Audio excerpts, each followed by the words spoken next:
పూరా లోకల్. రేవంత్ రెడ్డి గారు కుటుంబ పెద్ద ఎట్లా మాట్లాడాలా? కొద్దిగా ఇబ్బంది ఉన్నది, 4 రోజులకి ఇస్తా, జర్ర ఓపిక పట్టమని చెప్పాలి. కానీ ఆయన ఏమంటున్నాడు? దబాయిస్తున్నాడు. ఏం చేస్తారు మీరు నన్ను? కోసుక తింటారా? ఏం చేస్తారు మీరు నన్ను? కొడతారా అని రేవంత్ రెడ్డి గారు హుంకరిస్తూ ఉన్నాడు. ఇది ఒక కుటుంబ పెద్దకు ఉండాల్సిన లక్షణమా? దయచేసి మీరు ఆలోచన చేయండి. ఎలక్షన్లు వస్తాయి పోతాయి, కానీ ఇవాళ 4 లక్షల మంది జూబ్లీహిల్స్ ఓటర్లకు 4 కోట్ల మంది తెలంగాణ ప్రజల గోస తీర్చే అవకాశం మీ చేతికొచ్చింది. మీరిక్కడ గట్టిగా జూబ్లీహిల్స్లో తీర్పిచ్చి కాంగ్రెస్ పార్టీ డిపాజిట్ జప్తు చేస్తే ఖచ్చితంగా 4 కోట్ల మంది తెలంగాణ ప్రజలకు అక్కడ ఉన్న బాకీ ఉన్నాయన్నీ మీకు బ్రహ్మాండంగా వాళ్ళకు అందుతాయి. నెలకు 2,500 పెన్షను, నెలకు 2,500 మహిళలకు రావాలంటే కాంగ్రెస్ డిపాజిట్ జూబ్లీహిల్స్లో పోవాలి.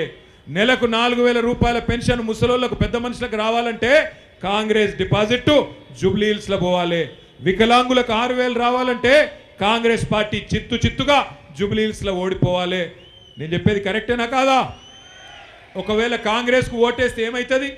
రేవంత్ రెడ్డి ఒక్కటే అనుకుంటాడు, నేను ఏమి ఇవ్వకపోయినా, మహిళలకు నేను నెలకు 2,500 ఇవ్వకపోయినా, సిలిండర్ 500 అని చెప్పి 1,000 రూపాయలు ఇచ్చినా, కరెంటు ఫ్రీ అని కరెంటు ఇవ్వకపోయినా, ఏమి ఇవ్వకపోయినా వీళ్ళు మళ్ళా నాకే వేస్తున్నారు ఓట్లు, కాబట్టి ఏమి ఇచ్చే అవసరం లేదు అని చెప్పి తెల్లారి మొత్తం ఎగబెడతాడు.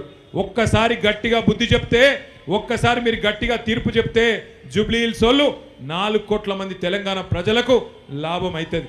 ఒక్క మాట దయచేసి మీరు ఆలోచించాలని చెప్పి నేను కోరుతా ఉన్నాను.